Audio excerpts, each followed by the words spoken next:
Hey, look, it's Ruby. Yay.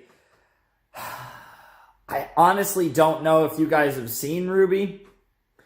Um, but yeah, Ruby. Yeah, there she is. I have a Ruby figure. It's pretty cool. It's a bit in the way. It's a bit much with the scythe, but the scythe is really badass. So the fact that it's like that is pretty sick. But I figured I'd show that to you guys. I feel like since my last Ruby reaction, I've done a lot of, I've had a lot of stuff. I have the Ruby figure that you just saw, and then I also have the Vacuo Team Coffee book, which I haven't read yet, and then I have the manga anthologies for RWBY, Weiss, Blake, and Yang, which I also haven't read yet. I don't know. I've considered talking about them on the channel, those pieces of RWBY content, but probably not. I'm probably going to read them pretty soon.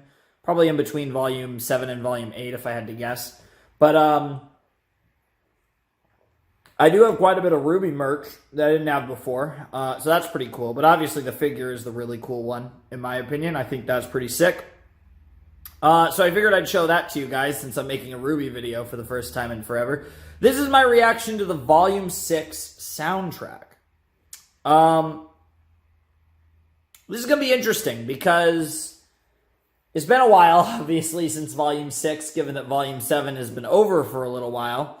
And I'm still just getting to the soundtrack. So RWBY is back. It's going to be in the rotation. Next time we're going to start Volume 7, but we're doing the Volume 6 soundtrack, of course, first. So we have, I believe, 8 tracks that I'm going to be reacting to. The OP, and then various songs from throughout the season. So we have, and these are not in order, these are in alphabetical order, but I will do them in the order of the soundtrack. But we have Big Metal Shoe, Indomitable, Lionize, Miracle, Nevermore, One Thing, Rising. Oh, and then, yeah, I got the Forever Fall. So 7 of these lyric videos are from what's it called? Are from Flint. Flint, of course, is the main guy who did the RWBY lyrics, and he took his videos down, but he recently put them back up, so I was able to use Flint's videos, so shout-outs to him for putting his shit back up. I really appreciate it. His videos are really good, and yeah, even if he's not going to do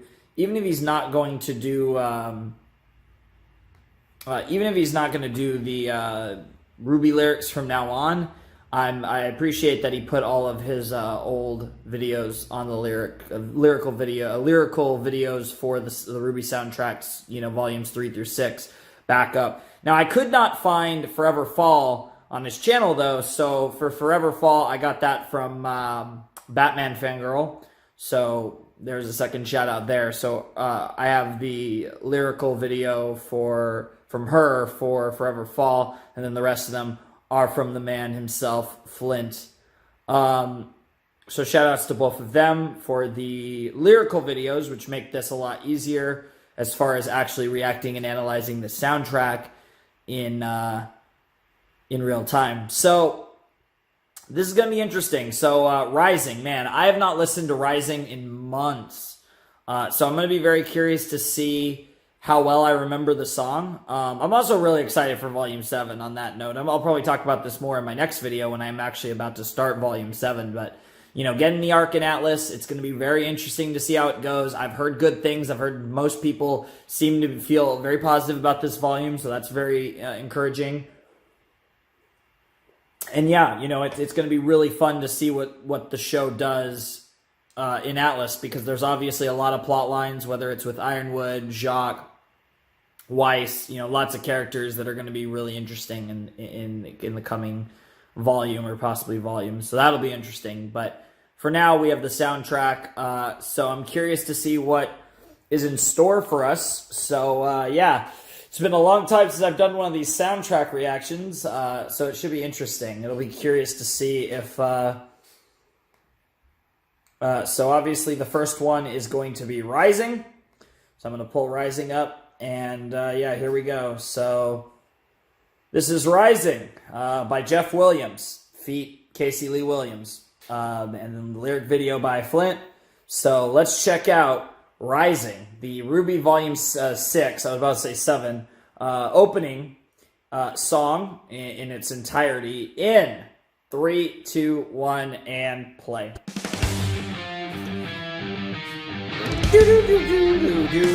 And of course, fan art of all 4 of them. This is loud as shit in my ears, so I'll have to edit it way the fuck down. Stay close, move fast. The darkness cannot last. No hope, no path. But we got a dream to catch, and we cannot wait. Trust the way we're made. The sparrows born to fly. The mountains tower. The river knows to reach the sea. Rain will help the flowers be. We're the same. It is the same. You and me. The lightning doesn't take advice from anyone. The will doesn't need to learn to stand. The sun seeks day. We'll find our way, and the mesh will be together someday soon. We're rising like the moon. Okay, I do remember it. I had to close my eyes just to make sure I did remember it. Usually I memorize these songs for all eternity. The OPs especially. Ooh.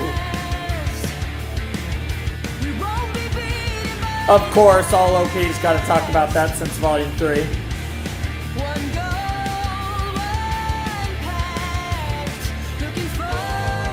Classic RWBY OP at this point.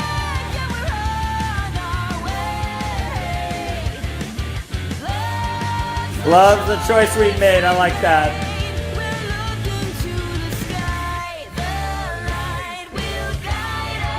Okay, okay. Whoa! Oh, that's a line.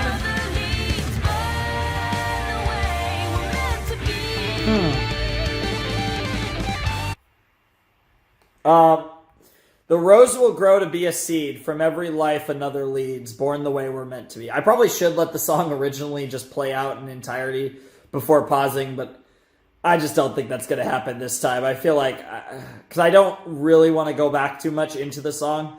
The rose will grow to be a seed. Now that's an interesting line because it's like because when you think about it, it's kind of the reverse, right? A seed grows into a flower, not a flower growing into a seed. But if you listen to the whole verse, the rose will grow to be a seed. From every life another leads. Born the way we're meant to be.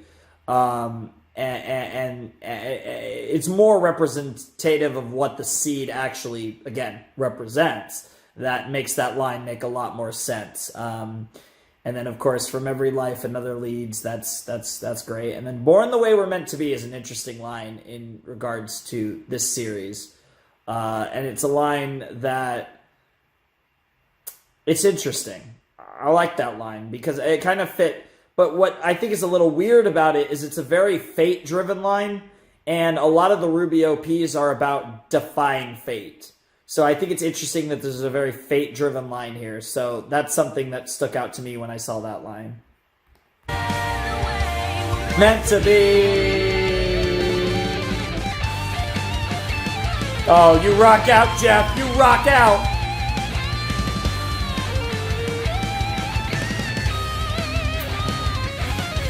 Great fan art pick, as always, from Flint. Wow.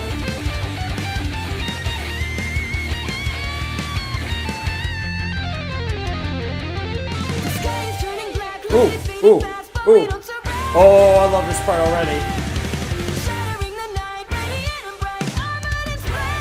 Little reminder of I May Fall there. Paragons of virtue and glory.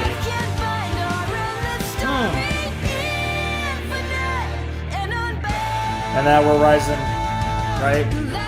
Doesn't take advice from anyone.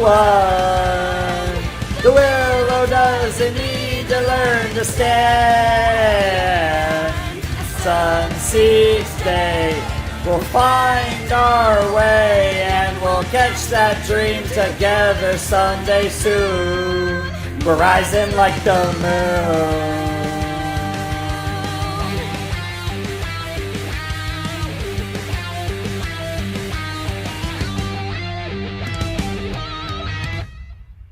Beautiful.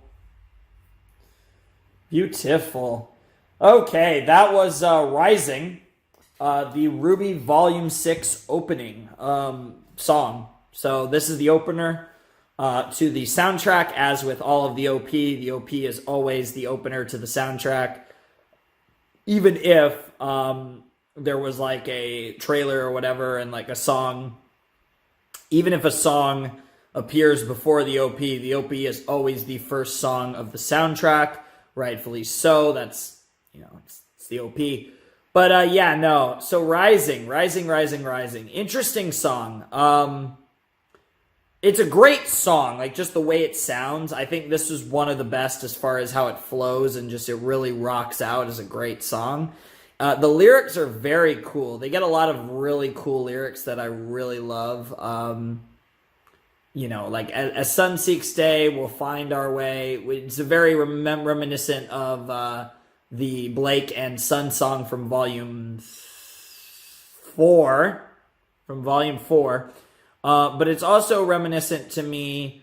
And then, of course, yeah, we're rising like the moon, because it's always like the rising sun, and then you get the rising moon, which is both a change. It's also, you know, you have the reference to the moon, of course, which this volume, the moon explanation happened in this volume, of course, so there's a lot of really cool stuff there.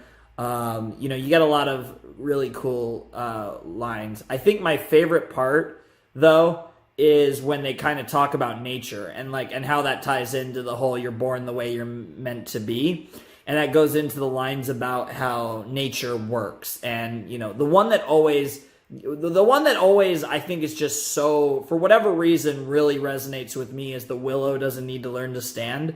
There's something about that line that just is just so perfect. And I think there's kind of that nature to this song of like, because the soundtracks overall tell this overall story, right? Because the first soundtrack is about how I'm a fucking monster, I'm a fucking beast, and I'm going to show everyone that I'm more than just a child. That's what the first theme's about. The second theme is about doubting whether or not we're truly ready for what's coming. The third theme is what's coming. The fourth theme is about moving on from what came. The fifth theme is we've moved on from what's come, and now we're ready to slay.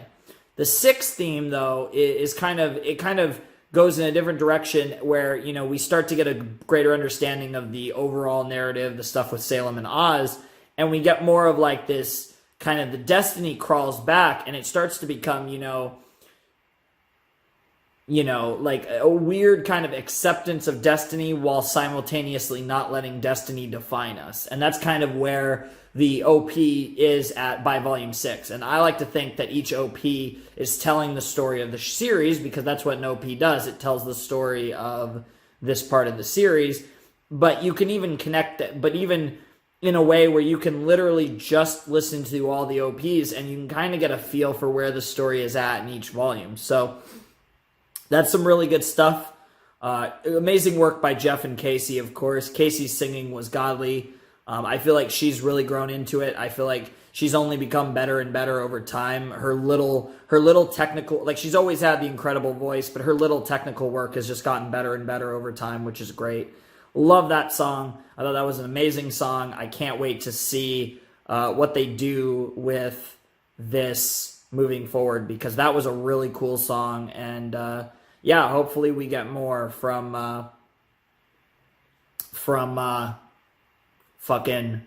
hopefully we get more really good stuff from Jeff and Casey. I'm really looking forward to this soundtrack. I'm really looking forward to a couple songs. I think Lion Eyes will be cool to get kind of a proper Adam White Fang theme song. One Thing's going to be cool to get a fucking Neo song. Holy shit. Really excited for Miracle.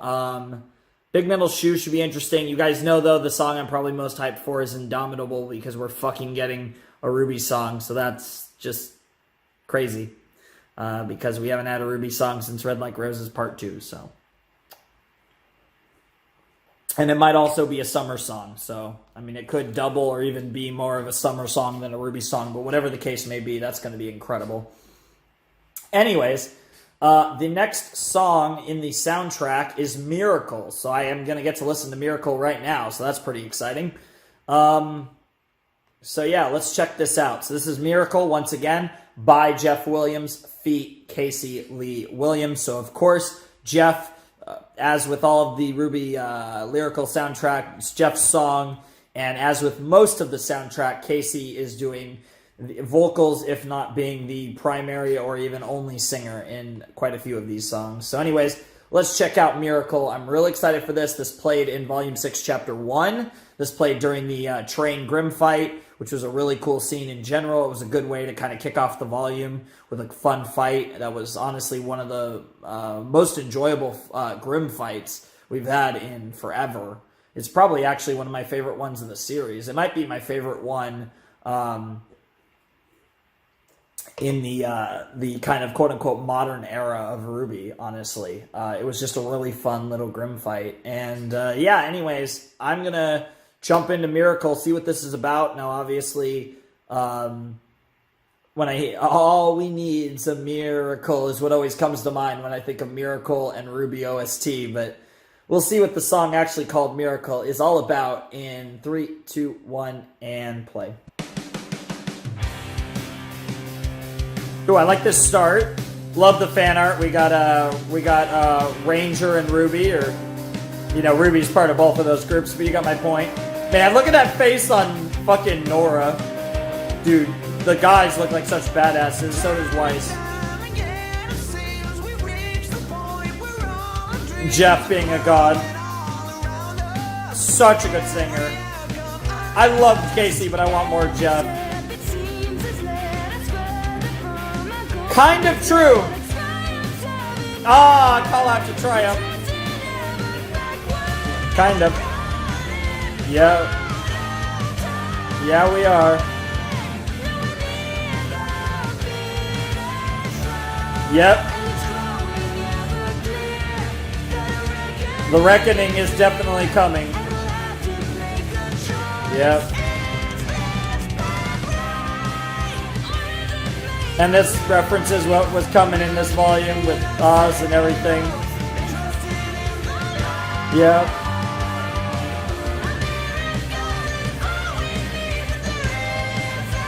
I don't know if you guys are going to get that Miracle.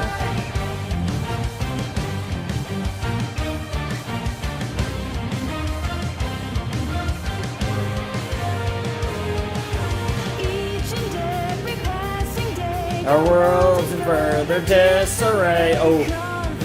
Ooh. Oh, confidence is setting. Ooh, it's far away, Casey. Strayed. Nice choice. Yes, it is. Desperation spelled wrong, but okay. Also, Rising reference too. No, you have to make a choice. You can't wait for a sign. Ooh! Oh, that's a lie. We're born to do what's right, just like Rising. Nice.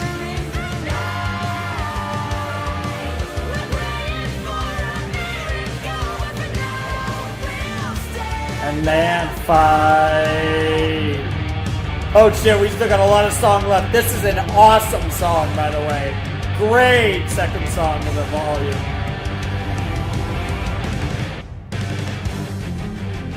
And we're getting some cool. True. Kind of. That reminds me of Red Like Roses 2, Part 2 a bit. Nice. Nice! I still can't get over how good this fan art is, especially fucking Nora's face.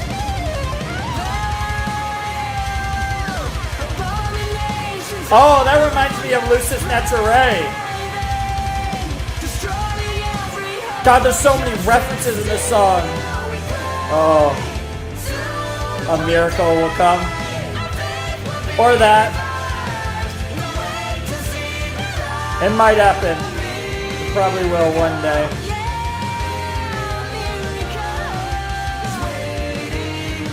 Hell yeah. It might. It just might.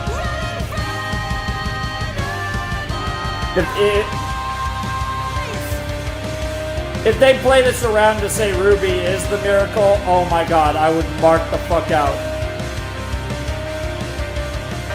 No, that's just it. Okay. Okay, holy Jesus Christ, guys.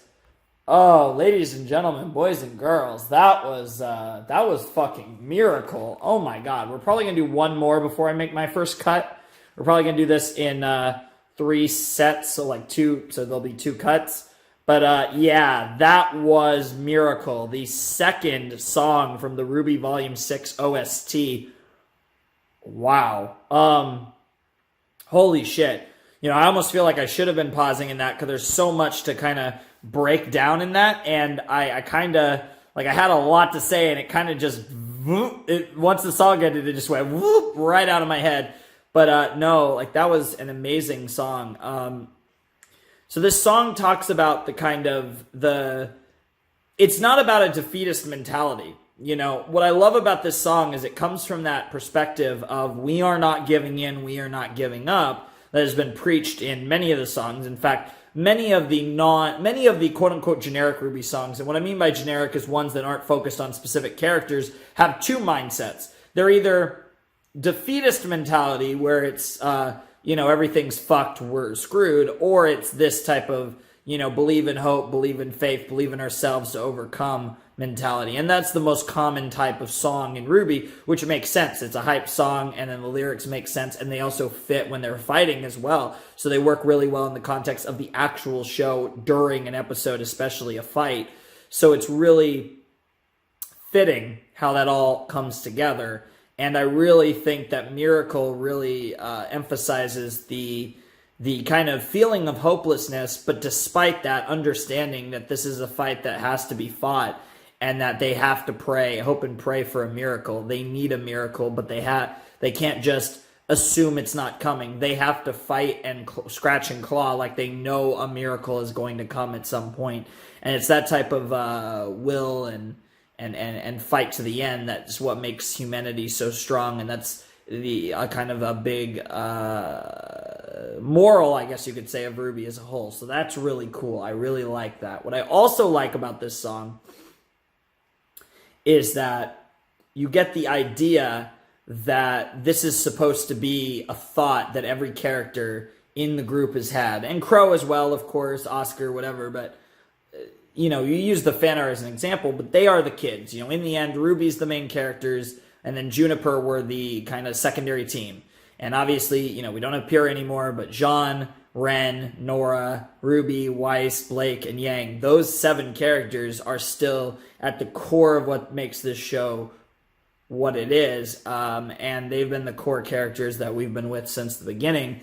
And all of those characters are likely having this introspection at some point, asking themselves, holy shit, this isn't really going to work out, is it? And holy shit, what the fuck's going to happen to us, and all this various things. But what the constant is that they have to keep believing, because if they don't keep believing in the miracle that they hope is going to happen, then everything's going to fall apart and they're screwed. They know that their only chance is to believe in the miracle. And they themselves, in many ways, might be the miracle they're searching for. And that could be the irony of it all, because they themselves might be the reason that a miracle occurs. They themselves might be the miracle. And I think that's what makes this song even more poetic. And I think, assuming, far in the future, this song might be even better in the context of after the series is over. But we'll see what happens, because who knows? Who knows where RWBY's going to go in the long run. But Miracle, man, great song. That might have been better than the OP. I think there was more that...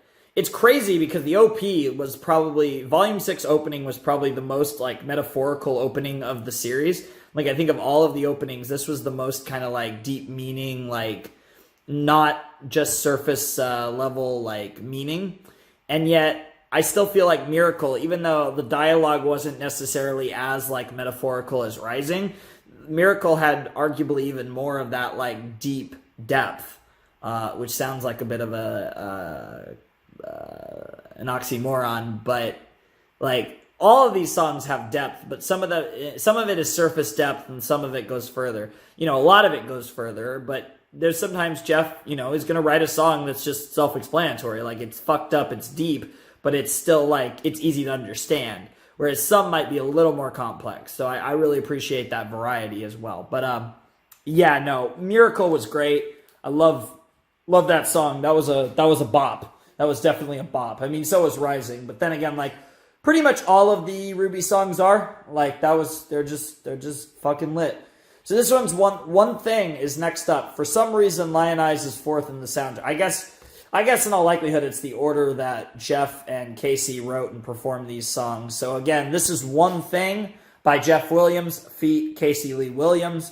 This is the Neo song that played during the Cinder v. Neo fight in Volume 6.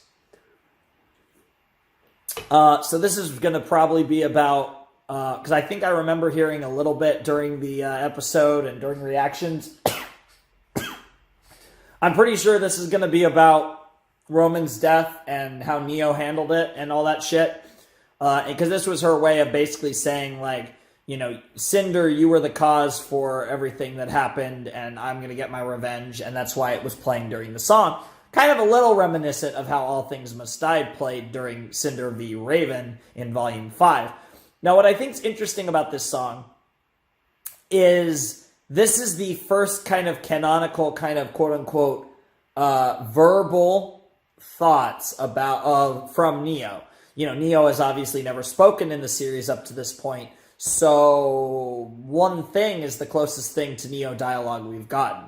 And the fact that Jeff is the one giving us the quote-unquote dialogue of Neo is brilliant because his songs are brilliant, and I get the feeling he's going to do Neo justice and do her rage over Roman justice. So that's really exciting, and I can't wait to see what they do with this song. This is probably one of the most hyped songs of this soundtrack, just based on the fact that this is a soundtrack for arguably at this point, possibly the most popular character in the series overall from the hardcore RWBY fandom, because pretty much everyone loves Neo. I don't know anyone who doesn't like Neo, so that's pretty lit.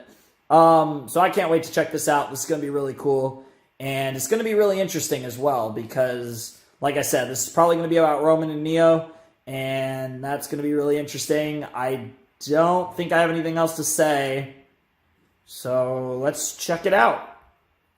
This is the third song from the RWBY Volume 6 OST, One Thing by Jeff Williams, feat. Casey Lee Williams in 3, 2, 1, and play. So we got Darkness for now, but I'm sure we'll see Neo soon. We got Build Up. Yeah, there's our Neo fan art. And that was pretty cool, Neo fan art.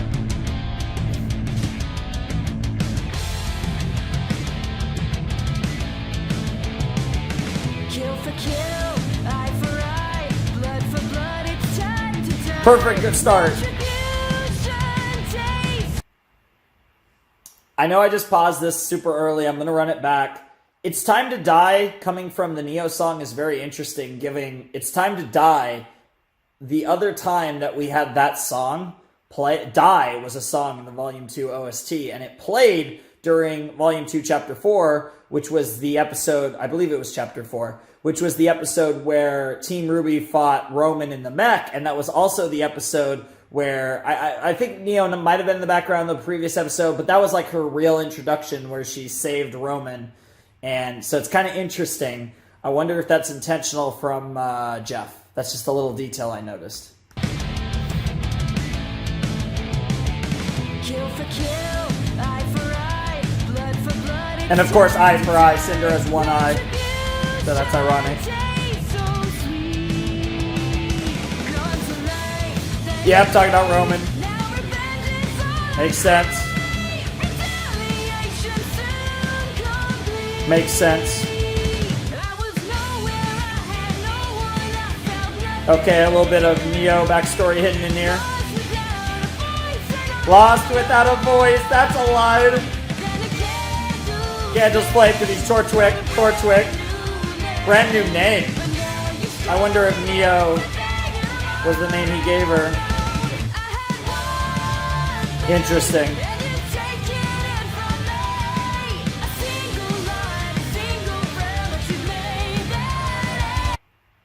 A single light, also the Torchwick, the candles flame, but also that's reference to the RWBY Volume 1 OP, so that's really cool. I just felt like that thought would take me too long to say during the song and I'd miss something. Hey, darling. Oof. Big oof right there.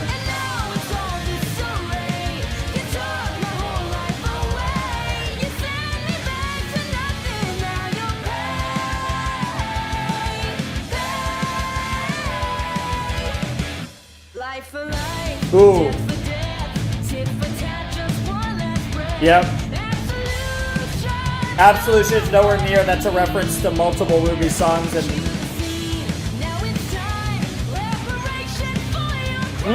that's a good line. Ooh, reparation for your crime. It's over days finally here. I love that.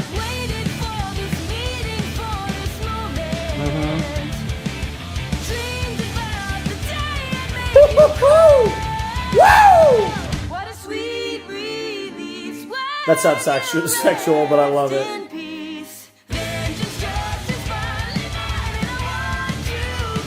Nice.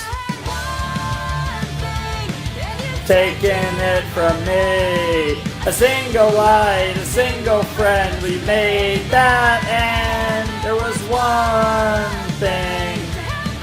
Yeah, I didn't know that part yet. Yeah, I don't know this part. Hand me back to nothing, you'll pay. Oh, this is new. Whoa! Little backstory teases. Now it's war, time to die. More references to die.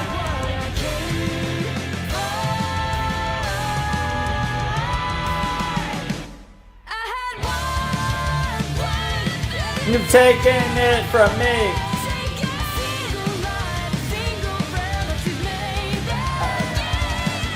One thing to help escape the misery.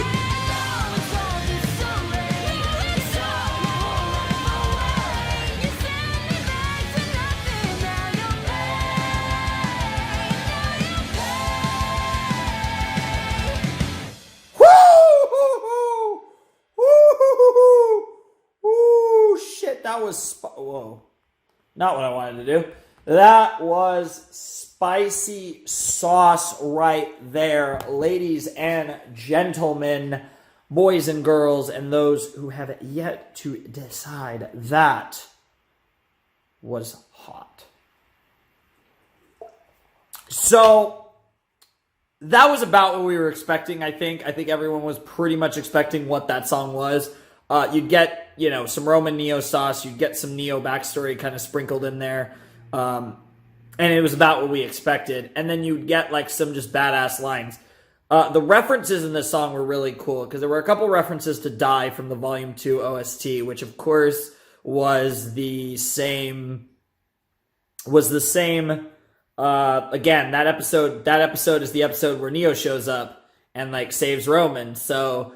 it kind of comes full circle here where we're singing about Neo and she references that, which is not only a Roman Neo thing, but also her first appearance. Although again, I think she was in the background in the previous episode during the White Fang meeting where Roman was talking. I believe that's where we actually first see her, but her first doing anything was that episode. So, and it was still that little mini arc in Volume 2. So really cool how that kind of ties together to that song. There were a couple references to that song in this thing. Lots of good stuff. This song was just, again, the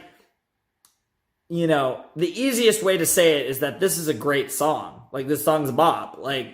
like the songs themselves just sound badass. They're great to listen to. And like, obviously when I'm doing these reactions, I try to focus mainly on the fact that there's interesting dialogue that relates to the series. Because the main reason I react to these songs is because back in the day when I listened to the first 2 OSTs, I was like, Jesus Christ, there's a bunch of songs in here that have huge significance to like character arcs and story and shit. And so when I decided to do Volume 3, I was like, we should react to the soundtrack. Little did I know that it'd become popular for reactors to react to the soundtrack.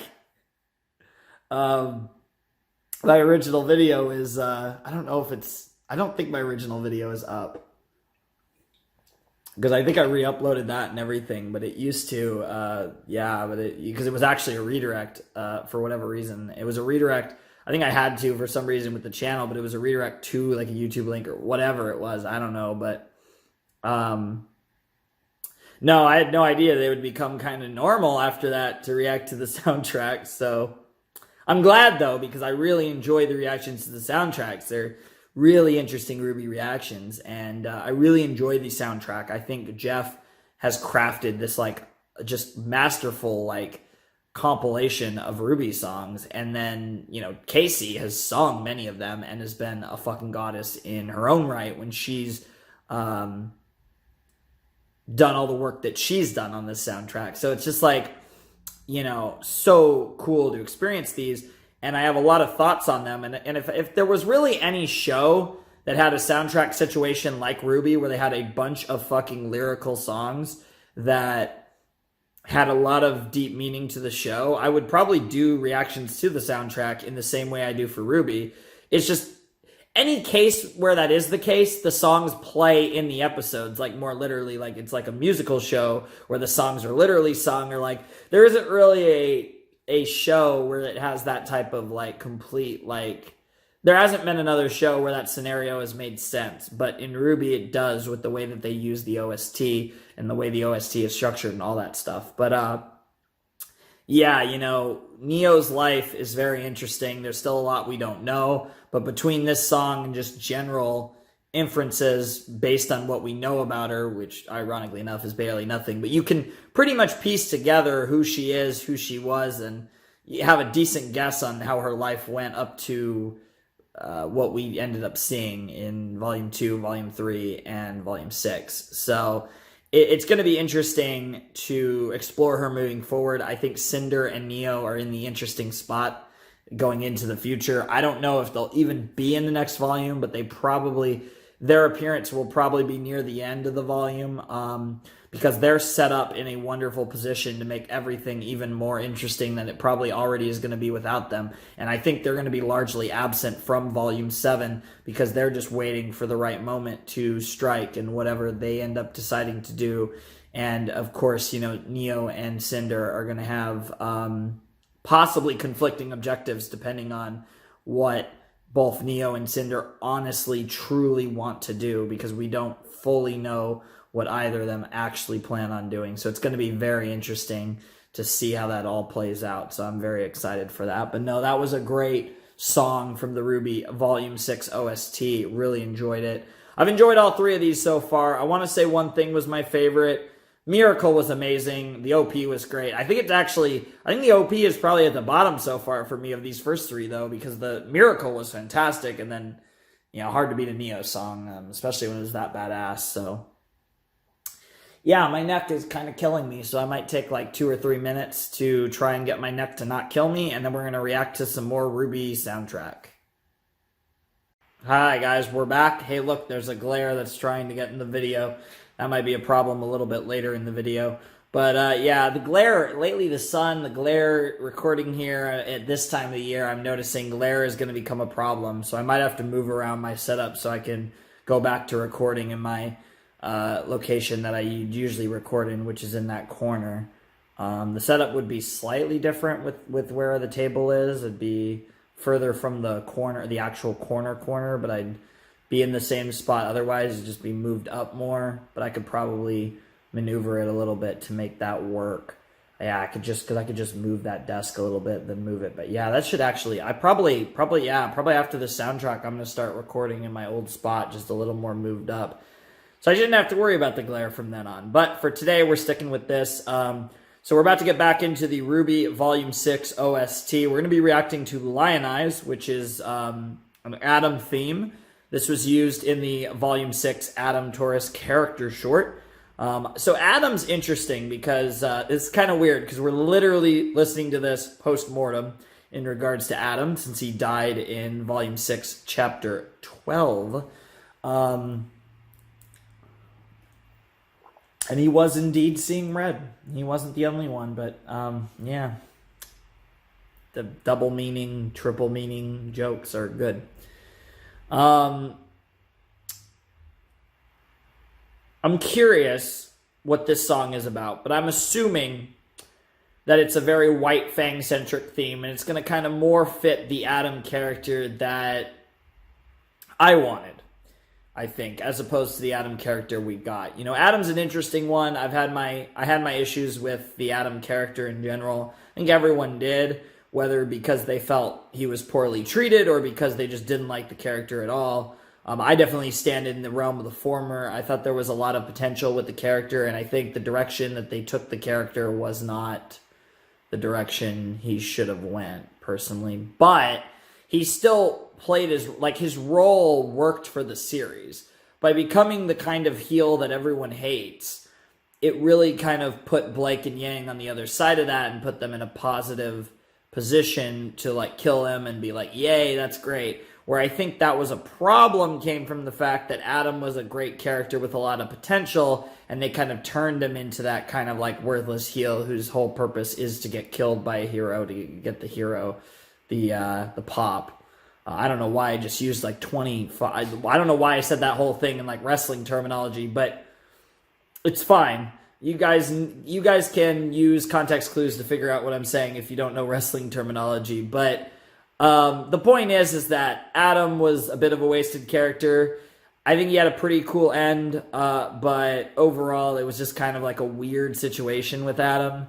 And yeah, you know, I don't know. It is what it is, but this is probably going to be the last thing related to Adam that we're going to get in the series. I mean, I know obviously the song was before, but the soundtrack came out after, so officially this full song was released after, you know, Volume 6, so after his death in the series. So it's going to be very interesting to hear this. Like I said, I imagine this is going to be more White Fang-centric, more Revolution-centric, more Faunus over human-centric, which is kind of, I think, the elements of Adam's character that were really interesting was the White Fang-related elements of his character and the extremist White Fang. Like, I think that was interesting. That was a cool character, but where they went with it, you know, I've had that rant before, so I'm not going to talk too much more about Adam besides his actual song. So let's check out Lionize from the RWBY V6 OST in 3, 2, 1, and play. Already like the start. It gives me those kind of Faunus song vibes that like Smile did from Volume 5. By the way, Smile is the fucking GOAT song. I fucking love Smile. That is like the most underrated fucking RWBY OST ever, maybe. And we got a badass Adam fan art, of course. Flint never lets us down.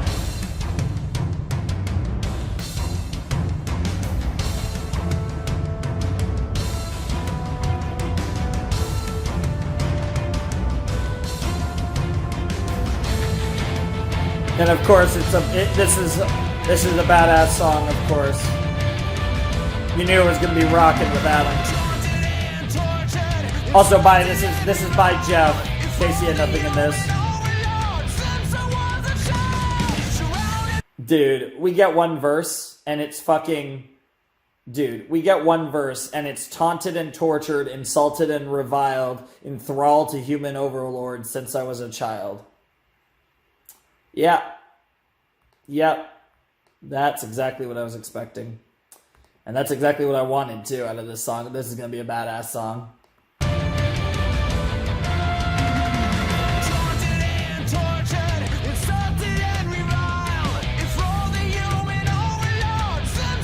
So good, Jeff.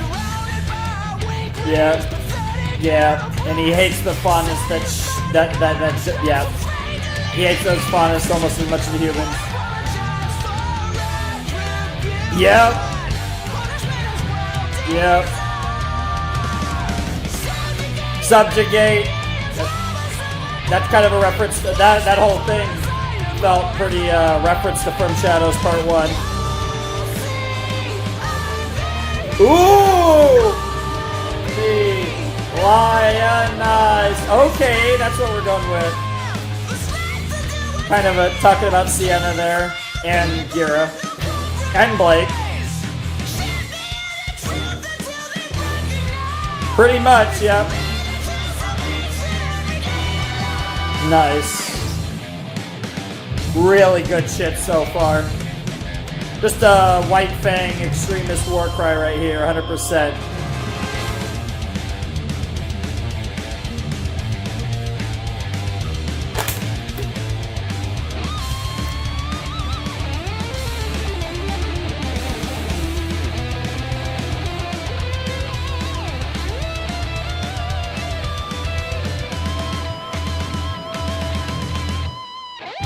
Oh. Oh, Jeff's just rocking out today. Flaccid leaders. Ooh. That's referring to Gira and Sienna, yep.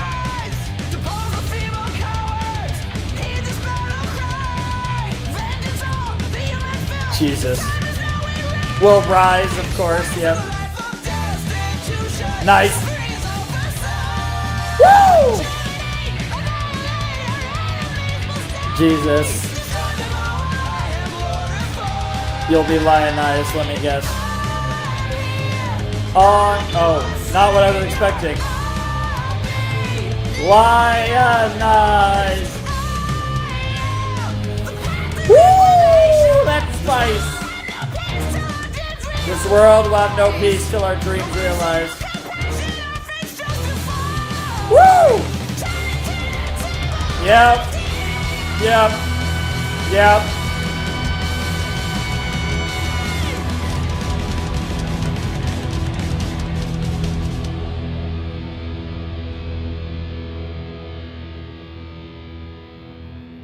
Whew. Whew. Whew. That was some heat. That was some fucking heat. Guys, I don't even know what to add to that song. You know what I love about that song?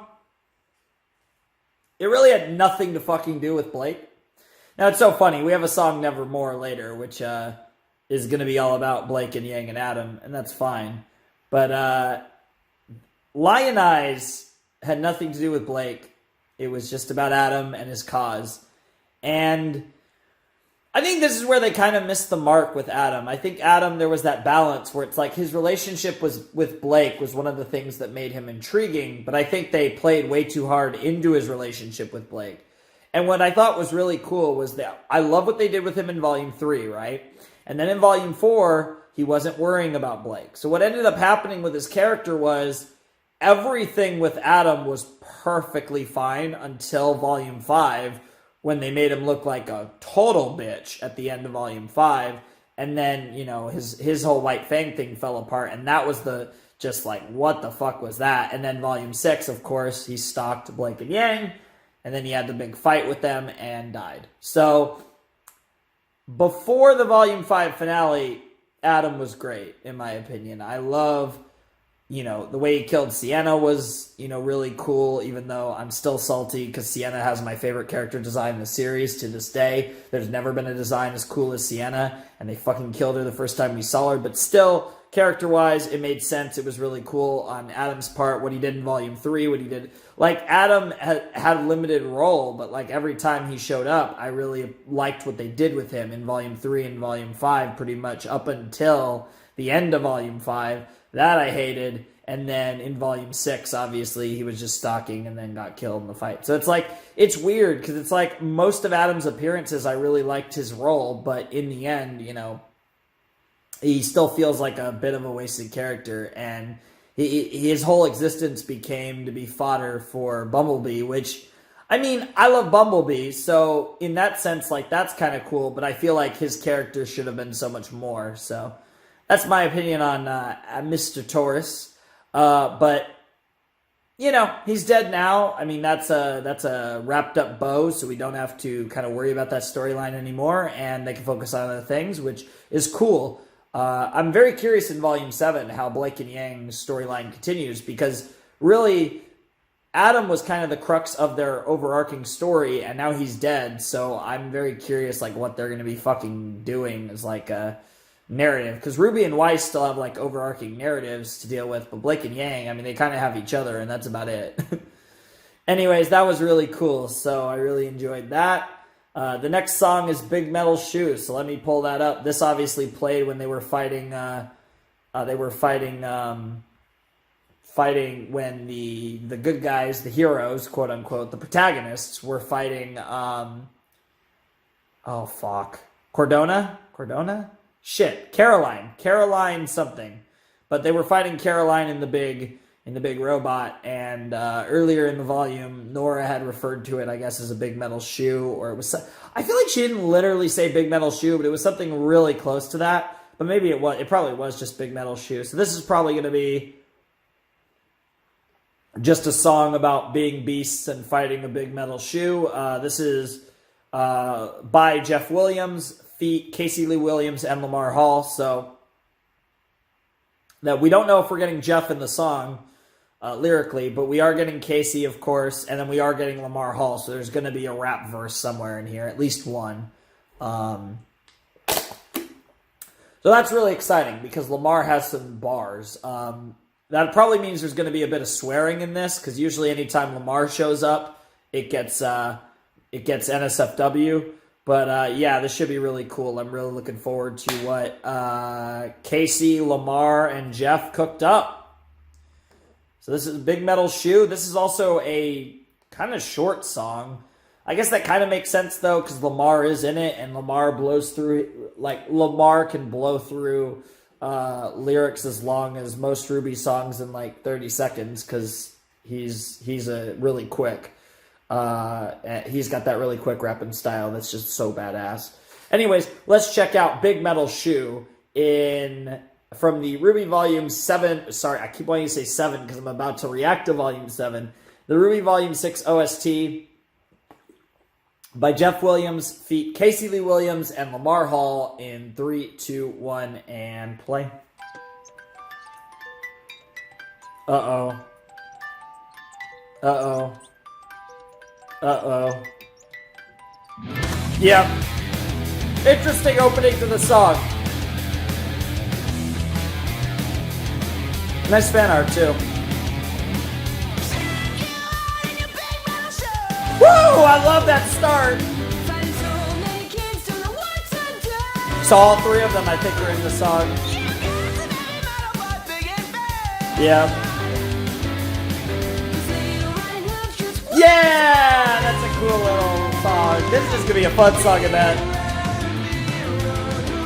Oh, they're all gonna sing, aren't they? Wow! Wow! Nice! Wow. Damn! Okay, this is just a fun, badass fight song. I dig it. So I don't think there's going to be much meaning or reaction. It's just enjoying the song. Woo! Nice lyrics. Just as fast as you can. Oh, no. I think we got the tone right there. Yo, that's a good one. Oh, yeah. Let me guess, the Lamar Hall verse is supposed to be Yang. Nice. Nice! Oh, it's a fairy tale reference. That's great.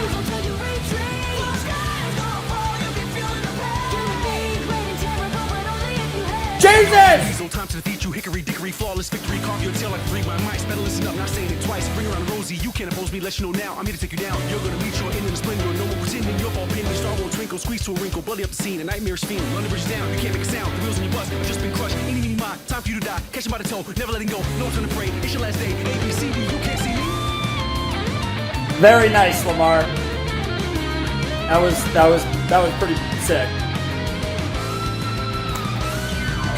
The It's Time to Die was the only real reference and all that, though, as far as RWBY references.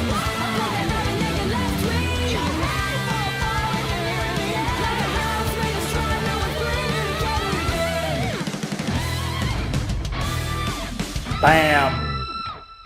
Okay. Okay, that was, wow, that was fast-paced, in-your-face, in your butt, bad attitude. So that was Big Metal Shoe. That'd be the 5th song from the RWBY Volume 6 soundtrack. So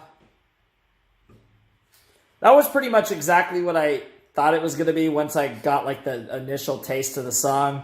Badass song, cool background for a fight, not really much relevance to the overall show, more so just a cool song for the fight. In fact, really that's all it was. It was just a badass song for a fight in the show. It was actually, of all the songs in the show, probably one of the ones with the least amount of deeper meaning, which I want to dock some points off for it as far as like an overall song for the show, but holy shit, that was a hype song. That was just a badass, fast-paced, fast as fuck hype song. That's probably one of the shorter songs in the show. It was under 3 minutes because it was so fast-paced, so many lyrics flying at you, and not even just the Lamar Hall parts, the Casey and Jeff parts, they were singing really fast too. So there was just a lot of lyrics flying at you, a lot of just badass music in the background. It was a really fun song, really cool song. I like how quick it was. You could get in and out in 3 minutes and have a fun time in those 3 minutes. So that's really cool. Great song, really enjoyed it. And yeah, that was fun. So we have only 3 more songs left in the soundtrack. Like I said, I didn't really have any analyzation for Big Metal Shoe. That was mostly just a song for the fight and a fun song. So next up, we have, like I said, 3 more songs. Next up is Nevermore, feat. Casey. This is by Jeff Williams, of course. Feat. Casey Lee Williams and Adrienne Cohen. It could be Cowan. I'm going to go Cohen, though. Adrienne Cohen. So, I don't know your name, miss. Really interesting here. So, we have a first time, I believe we have a first time appearance of for a RWBY song. I believe it was Sandy Casey who sung alongside Casey Lee Williams in Red Like Roses Part 2 from the Volume 1 OST. So I believe this is a first-time appearance for Adrienne Cohen. Cowan? Ugh, yikes. I'm going to go Cohen.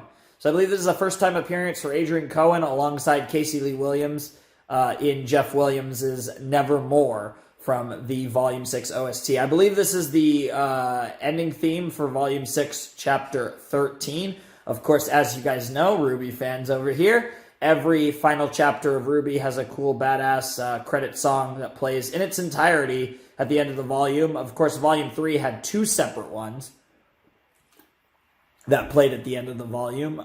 So, yeah, I don't know. You might want to... This is going to be really interesting. So this, I believe, is an Adam, Blake, Yang song. I believe this is Blake and Yang probably saying, like, Nevermore is Adam going to fuck with them because he fucking died.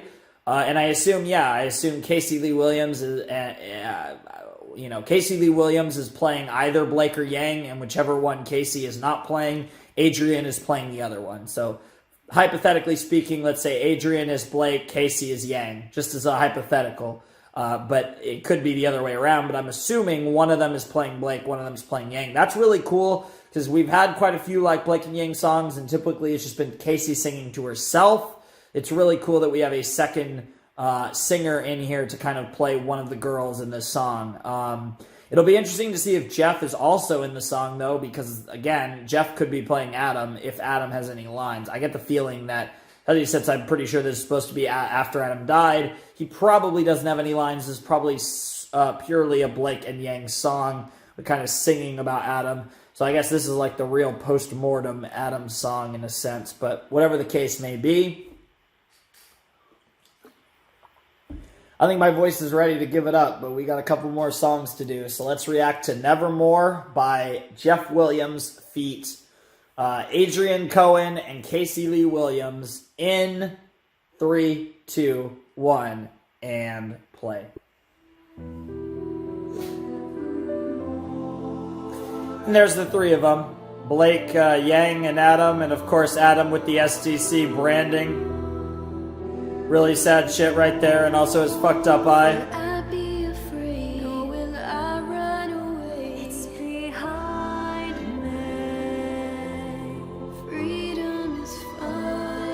I think that first line was supposed to be...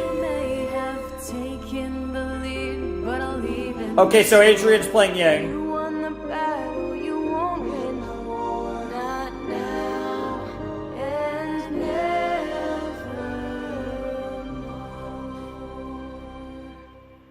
Okay.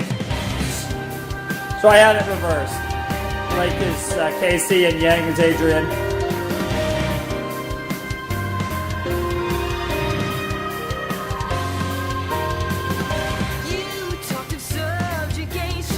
Yep. Jesus.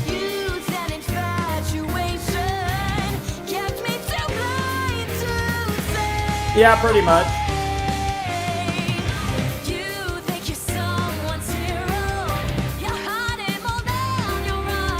Damn.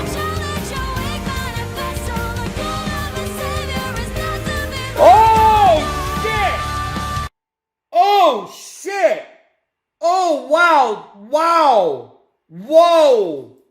Whoa. Holy shit, Jeff. Chills. I think these are the first chills of the soundtrack, actually. Holy shit. Oh, I got chills on my legs, too. Whoa. Whoa. I challenge your weak manifesto. The goal of a savior is not to be lionized. Oh, my God. Yang with the direct response to lionized. Yo, Jeff, holy shit. This is literally a response song to Adam's song. Dude, that's insane. Dude, that's crazy. That is actually crazy. Oh my God.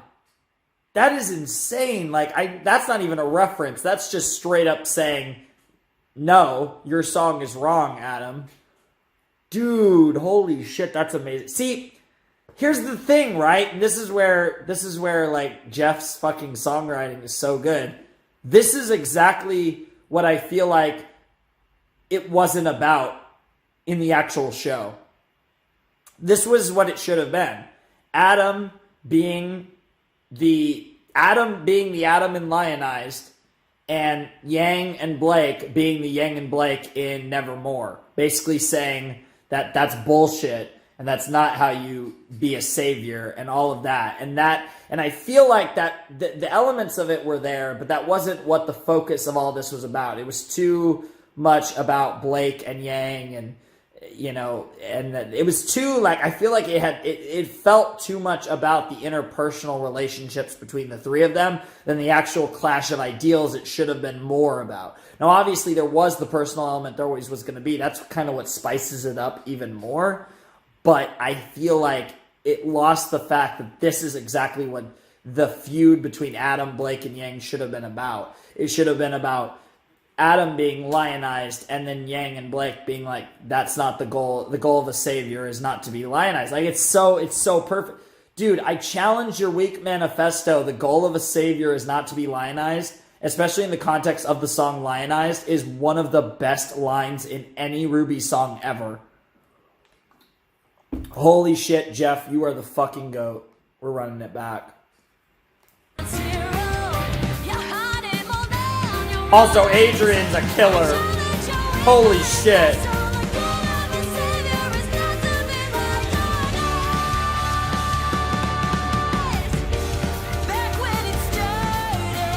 Holy shit, Adrian's amazing.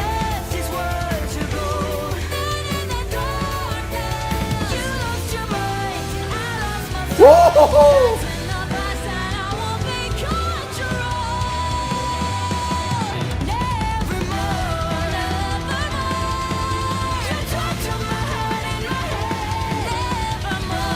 Nevermore. Nice. Yes, it is. This is the... I get freedom from Adam, but not really in general. I'll even the score.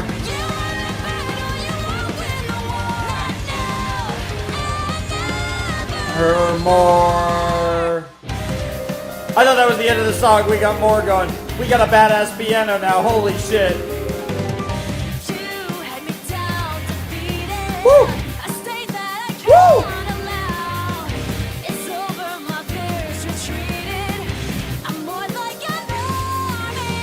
Woo! Holy shit. Salvation.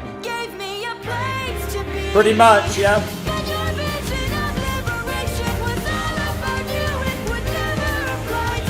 That's 100% true. It's all true. Nice.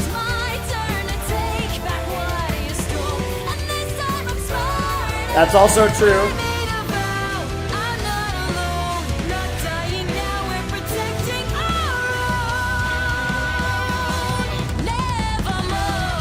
Yep.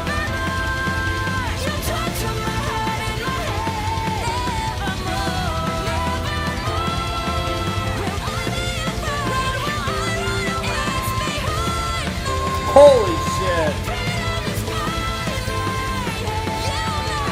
Taking the lead, but I'll even the score.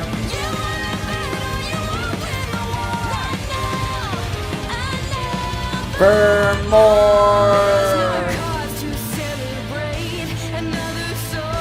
Oh, that's so good. Oh, that's so good. Holy shit. Oh! Oh!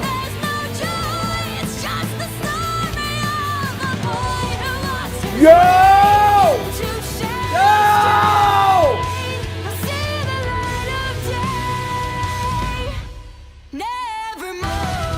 Yo!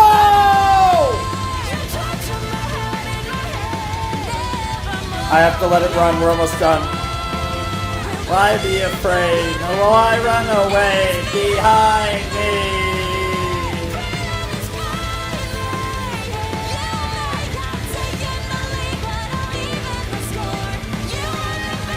Who won't win the war? Nevermore. Oh, song. Oh my god. I was not even that hyped for this song. Holy shit. One for one, Adrian. Holy shit. Come do more. Fucking Jeff and Casey, RWBY. Like, oh my god. In a song that has multiple female voices, please call Adrian again. Holy shit. I don't care if she's playing Yang or some other character. Just call her again. Also, the glare is everywhere, so I'm trying to get in the right spot so you can see me the best. Oh my god. That's got to be the best song in the volume, right? Oh god. Indomitable's coming up too, which is the song I'm most hyped for. Oh my god. So the reason that song was so good was story purpose. Like, this song and Lionize, especially together, you could, if I would basically consider Lionize to Nevermore as a two-parter. It's basically like an Adam Blake Yang song that you combine into one, and you get the Adam section of the song, and then you get the Blake and Yang section of the song, and together they tell this incredible story, and it's so fucking good. And oh my god, and I thought the song was really popping, and then it got even better when Blake and Yang showed pity for Adam. Oh my god, that has to be the best song of the volume. I can't believe that, of all things, is probably my favorite song of Volume 6. I was not expecting that. Is that seriously my favorite Blake and Yang song? Oh my god, I think I like it more than all of their shippy shit, which is crazy, because that shit's gay as fuck, and I love it. But oh my god, that's really high on my all-time, I think, RWBY song list. Oh my god. Dude, that came out of nowhere. I was expecting the song to be lit. I expect every song in the RWBY soundtrack to be lit. I didn't think that would be a contender for my favorite of the volume. Oh my god. The thing is, though, Lionize is part of it, too. Like, it kind of needs Lionize to be as good as it is. Like without the context of Lionized, it's not as good, but it's still incredible even without Lionized. But it's even better with Lionized as well. So there is that going for it as well, because it kind of has a lead-in song to Nevermore.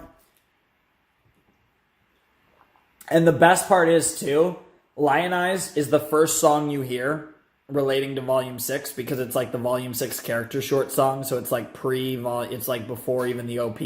And the last song, the song that closes out Volume 6 is Nevermore, I believe. I believe it's the AD. So it's like the first, like, so it's like, it really is a response, because like you start with Lionized and you end with Nevermore. It's just, oh God, that's brilliant. Oh my God, Jeff is a god. Jeff is a fucking god. Holy shit. Adrian stole the show lyrically. Like she sounded even better than Casey, and Casey is a goddess, so I don't know what that makes Adrian, but she came in and she slayed this song. Holy shit. That was just amazing. Oh my God, those lines and this, like, the pity and the sorrow over the fact that Adam was what he was is just brilliant. Oh my God, this entire song is just fucking brilliant. That was so hype, so good. I can't explain how happy I am that this song was as good as it was. This song was just so cool, and it's just, I mean, it makes me a little more sad that I don't feel like the actual story of Adam, Blake, and Yang lived up to the songs, especially Nevermore. But, you know, it is what it is. It is what it is. I still love RWBY. You know, it's not like I hated any of that. I just think it could have been better. But, wow. Wow. That song. Dude, this is why we have to react to these fucking soundtracks. That these songs, like, even if not just because of the fact that there's a lot of, like, story elements to these songs, but also, like, that song was also, on top of everything else, that song was such a bop. Like, oh my God, these songs are just fucking godly. Like, holy shit. Wow, I'm a little shook by that one. We still have Indomitable coming up, and we have Forever Fall, so those are going to be some sad songs. So I guess we're done with the hype section. Now we have to do the sad section. So I'll see you guys in a few with the final two songs from the RWBY Volume 6 OST. Hey guys, we're back with some more RWBY Volume 6 soundtrack reactions. We're going to be doing the final two original lyrical songs from the Volume 6 soundtrack, Indomitable and Forever Fall. First up of the two is Indomitable, which is the song that played in the Volume 6 finale when RWBY used her silver eyes. And yeah, so this is almost definitely a RWBY song, although it's also right after she thought of Summer, and we got our first, like, official look at Summer in, like, non-picture, hidden picture form. In, like, actual full, like, animated glory, we got to see Summer. So this could be about Summer. This could be about the love between Summer and RWBY. So it could be like a kind of another Red Like Roses Part 2, which is both a Summer and RWBY song. Although the only singers credited are Jeff and, well, Jeff is, of course, the creator of the song, and then we have feat. Casey Lee Williams. This is Indomitable by Jeff Williams, feat. Casey Lee Williams. So there isn't going to be two singers, unless it's Jeff and Casey, but that's unlikely, so I assume this is a RWBY song sung entirely by Casey Lee Williams. We will see, though. I don't know, so it's going to be... We heard, like, this had, like, a 10-second clip, 15-second clip play in the episode. Probably one of the shortest clips of a song ever played in an episode, so we really have no idea what this song is about at all. So it's going to be really interesting to see what they actually have in store for us with this song. So let's check it out. This is the final one I got from Flint. Like I said, the last one I got from somewhere else, and I'll mention that when we get to it. I also mentioned it earlier. That was by Batman Fangirl. But anyways, let's check out Indomitable by Jeff Williams, feat. Casey Lee Williams, from the RWBY Volume 6 soundtrack in 3, 2, 1, and play.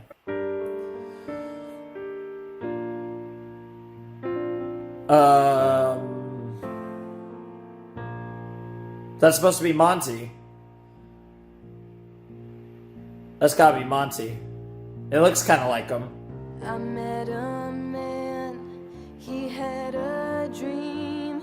I I tried to understand, but nothing was what it seemed. Is this a Monty song? Is this a Monty song? Oh, I got chills. I got chills again. Is this a Monty song? I assume this was a RWBY song. This might be a Monty song. And it was like the coming of the Silver Eyes and all that time, and like that's why they played. Ooh. Also, that face on Weiss and Blake are just hilarious. God, I thought the Weiss face was unbeatable, but look at the Blake face. Oh my God. This might be a Monty song. And also, I just realized I'm probably going to end up cutting out the part where this part of the screen while I'm saying that, so that you guys will see it again. Okay. But yeah, you can see it now, so it doesn't matter. I met a man. I mean, this could be about Ty. This could be Summer meeting Ty. But given the fan art, it's probably Monty. It seemed sometimes that's how God. Oh, it's totally Monty. That's a meta joke, because he's like kind of the god of RWBY because he created it. Yeah, this is about Monty. Yep. Holy shit. Oh my God. Oh my God. This is about Monty creating RWBY. So I would watch and listen and try to learn as the pieces and bits became whole. And this is written by Jeff, so there's an extra meaning to that. Than the work at hand, what I learned had to do with the strength. And it ties back to the Silver Eyes. That's so good. There's a light that shines, and its power is mine. Weak and breakable, the spirit is. I think that was the part that played, because that sounded super familiar. That had to be the part from Volume 6, Chapter 13. In fact, I know it was. Right there. So step by step and frame by frame! Animation reference. It's map fashioned from the reference to the map stain thing. The ketchup stain map. Yeah.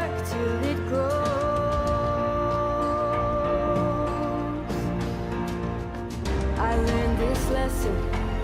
We can evolve. Hell yeah. Achieving anything as long as our hearts resolve. It's true. That's real shit right there. We'll make it so. Though our lives are limited by years on earth. Truth. Our dreams won't be bound inside. Oh God. Oh God.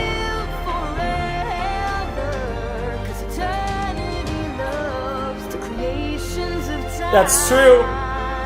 Although some people's goal is that shines, and its power is mine.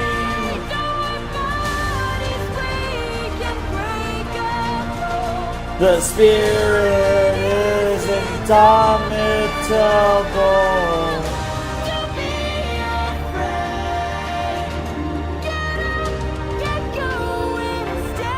Gotta take the first step.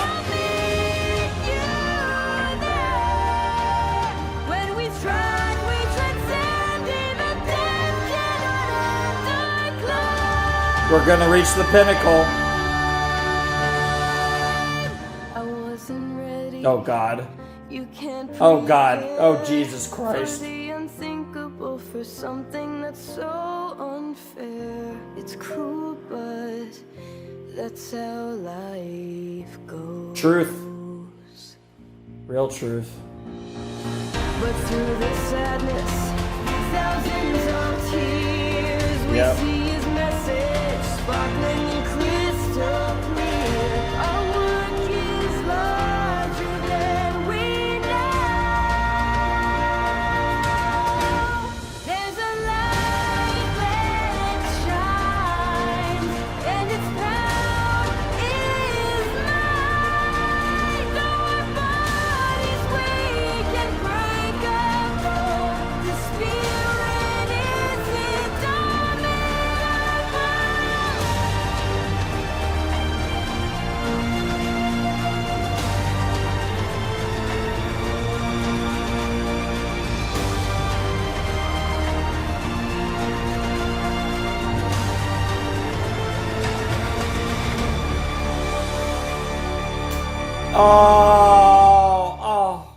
Oh, what a touch. Oh, Flint. Oh, Flint. Oh, Flint. Oh, Flint. That was... Oh, what a touch. Oh, God, I was not ready for that. Throwing in the... I think that was the Volume 3 finale thing. They also had it in the first episode with the bird flying in, as Monty said. Yeah. Oh, my God. Oh, my God. Oh, my God. Holy shit. Holy shit. These last two songs, first Nevermore caught me off guard for being way just generally just like story-wise and just narrative-wise, especially just in the soundtrack itself. Because, Lion Eyes was also in the soundtrack earlier on, like just better than I was expecting. But then Indomitable hit me hard because I was not prepared for the Monty song. I was just assuming, this has got to be a RWBY song. And it was a fucking Monty song. What? Jeff, Casey, holy shit. I'm not crying, which I feel good about, because I think it fits the song not to cry if you can, but holy shit, I'm sure a lot of people cried. Holy shit. That was sauce. That was some fucking sauce. What the fuck?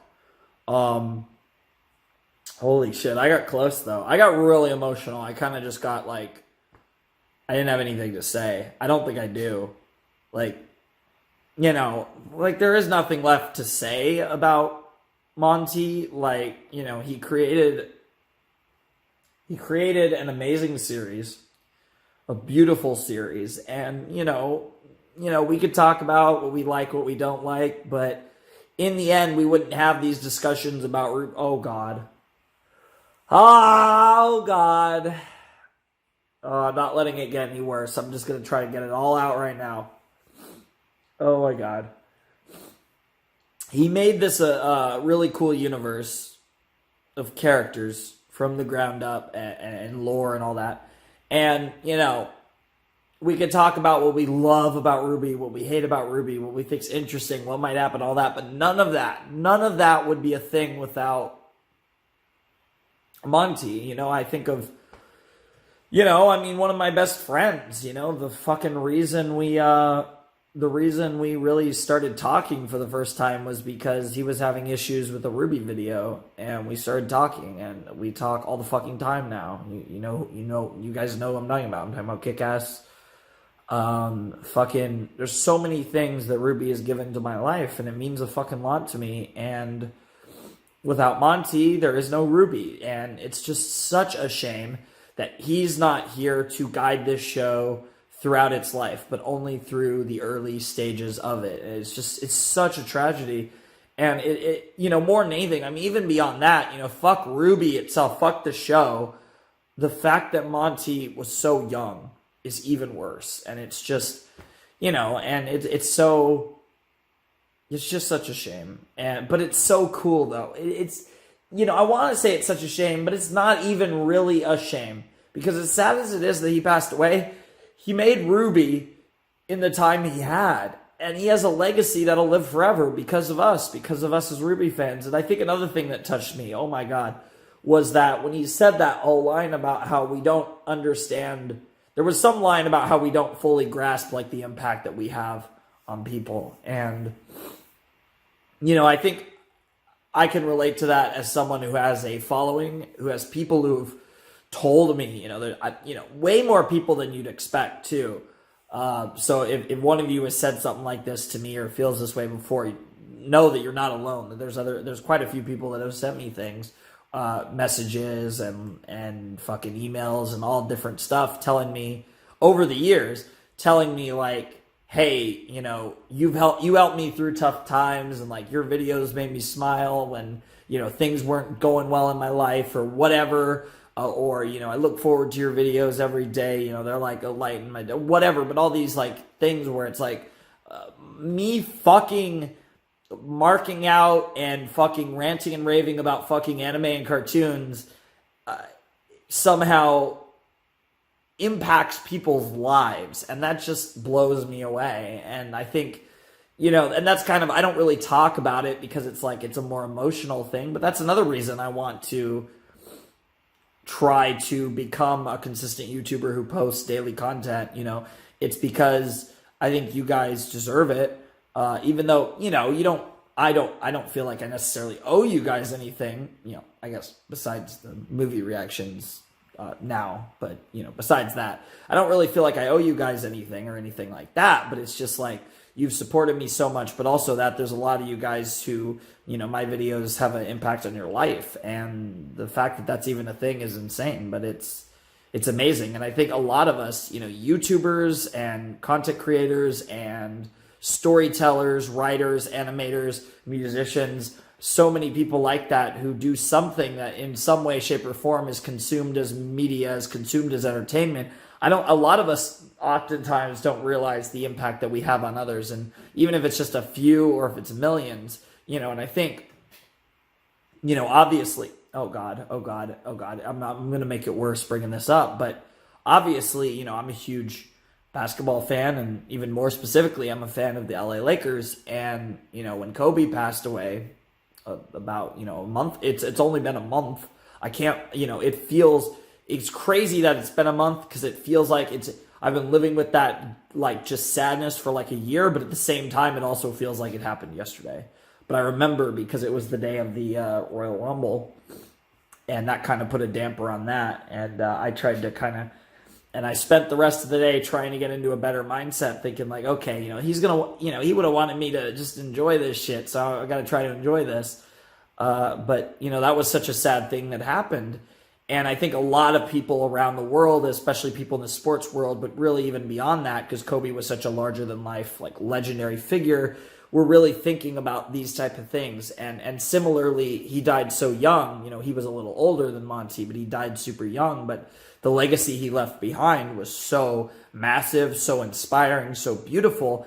And, Monty doesn't quite have the legacy of Kobe, of course, but he still has this amazing legacy, and the name Monty will forever be as a guy who worked on, these great shows, other stuff that he worked on, of course, but especially RWBY, this series that he created that's become a phenomenon.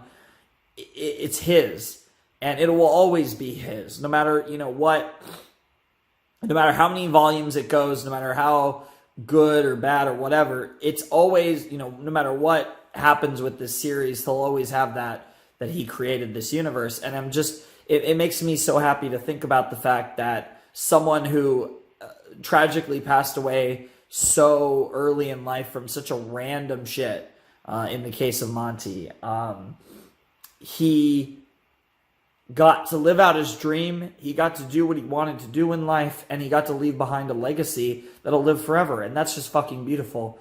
And I apologize. If I made any of you join me in the emotion, but dude, they fucking hit me with Indomitable. I was not ready for a Monty song. I'm sorry. Oh God, the worst part is the next song's Forever Fall, which I think is about John and Pyrrha, because I know when it played. And I'm scared this is going to also be really emotional. But I think I can handle Jean and Pyrrha, because Pyrrha is a fictional character. As much emotion as I feel for Pyrrha, at least she's a fictional character. Oh my God. That was amazing, guys. That was brilliant. Anyways, let's check out the 8th and final song, at least that we're reacting to, from the RWBY Volume 6 OST. Forever Fall by Jeff Williams. I actually don't have that on this, because this is the video by Batman Fangirl. But I assume this is, I know it's by Jeff Williams. I assume Casey Lee Williams, because I assume this is going to be sung probably exclusively by Casey, unless there's some John lyrics, which would be sung by Jeff. But whatever the case may be, let's check out this song, Forever Fall, in 3, 2, 1, and play. Holy shit. So like I said, you can obviously tell kind of a different structure here, but this looks like a cool video. They got a really nice fan art of Pyrrha, and then you have the Forever Fall forest, so I saw that and I was like, okay, yeah, this will probably be a good lyric video, so I would check this out. This like a dream. You looked at Again, I'm assuming this is Pyrrha talking about John. and everything felt new. Because if it was John talking about Pyrrha, they'd probably have Jeff singing this. But then again, Jeff doesn't really sing, had never sung a song with this tone, really, in the soundtrack. Slipped away. The past seemed to fade. My hope restored by you. Beautiful. Great start so far. And I know for some it's temporary, like a shooting star soon out of view. All right. But this will always be. It's my day. It's my. Oh! To be in love That's a line. with you. That's a fucking line. This will always be. It's my destiny to be in love. People fall in love. Love for life. I think I heard that. Others never get. Yeah, I think this is the part that played in the episode. This sounds familiar. Fickle when it cold. This is also very true. One thing that I know for sure, longer than our lives endure. Oof. You're Oh! forever fall. I guess Forever Fall is what we're calling the RWBY equivalent of like a Zing or... that's Hotel Transylvania for anyone who doesn't know what I'm talking about. But like that, like, special Some Pony from LP. I can't think of any anime right now. Honesty But helps me believe. yeah, because everyone blew smoke up your ass most of your life, which is what really attracted you to John. Shined through. Beautiful.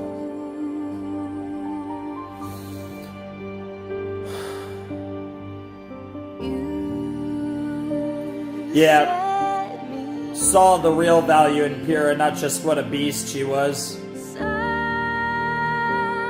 what the world Yeah. couldn't see. I found my joy in you.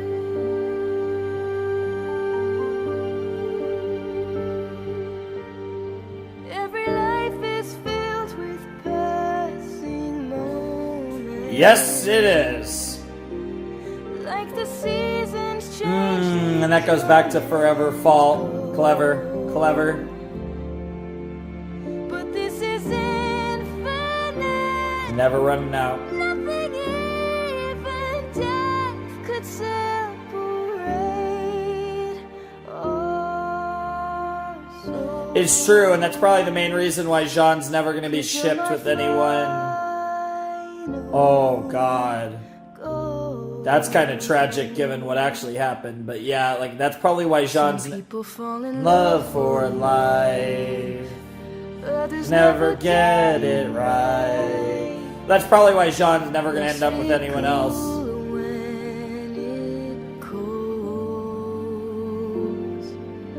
Because I think Pyrrha will always be that for him. Longer than our lives endure.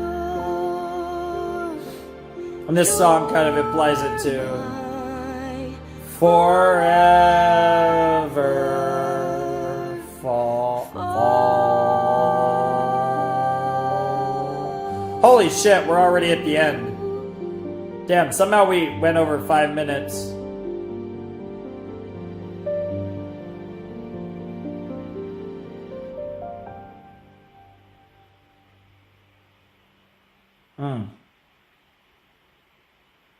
So thanks for the lyrical video. Batman fangirl. I say girl because there's a U in there. Girl. That just makes me think of Bianca Belair for anyone who watches NXT.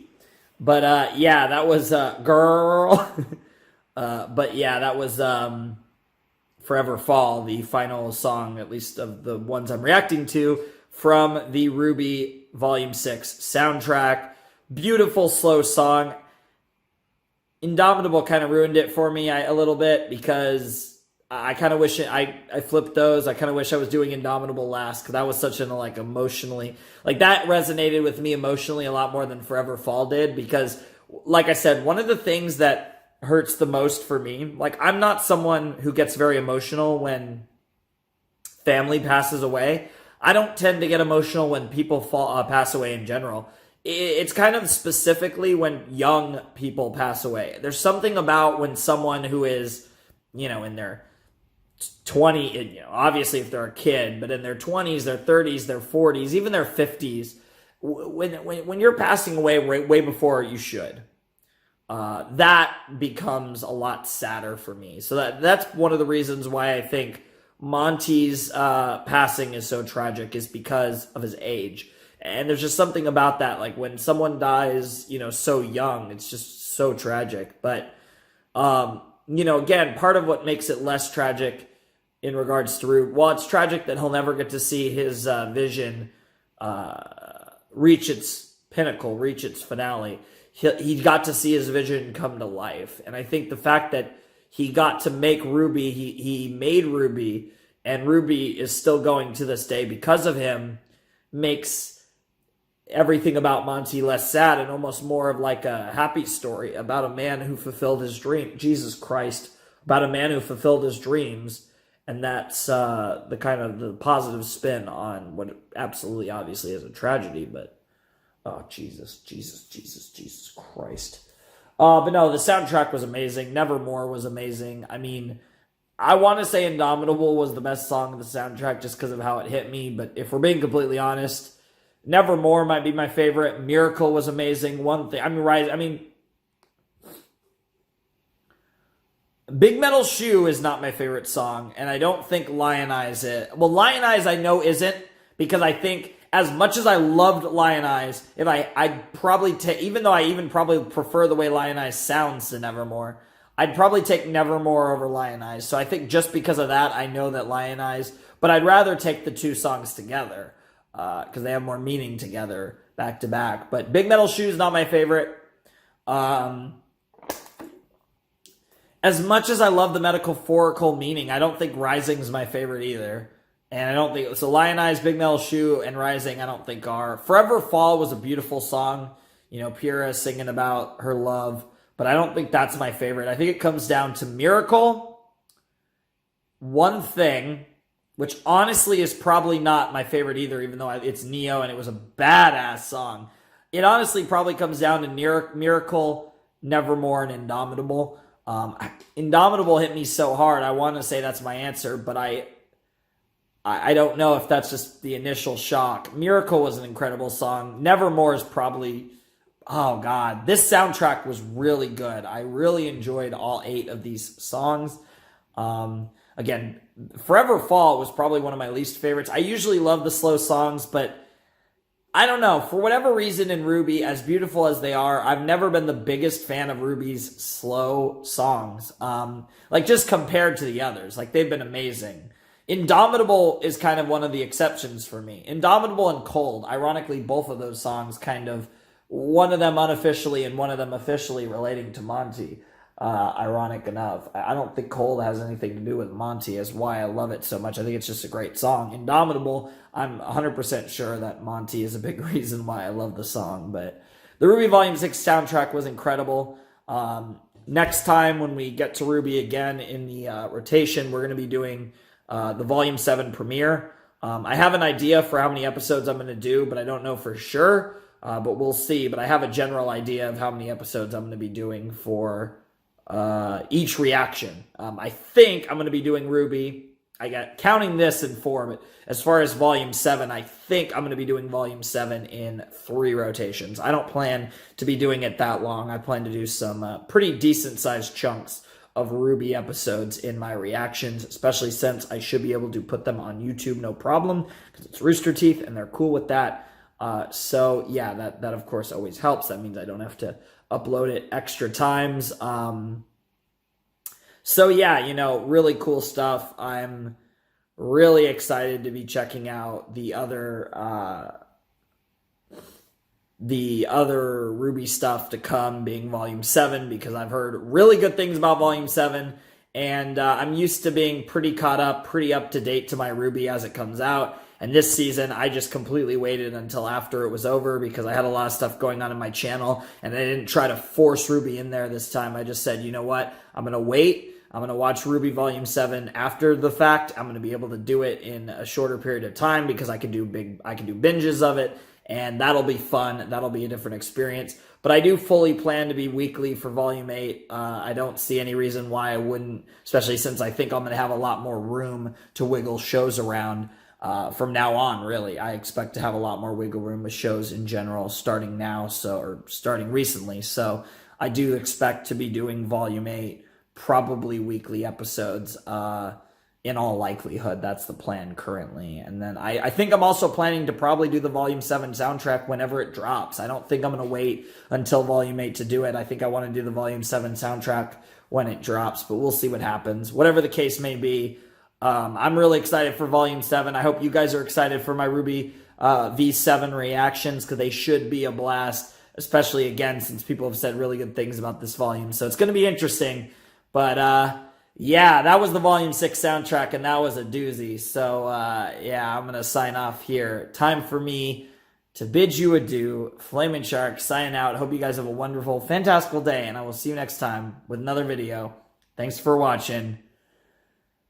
Peace.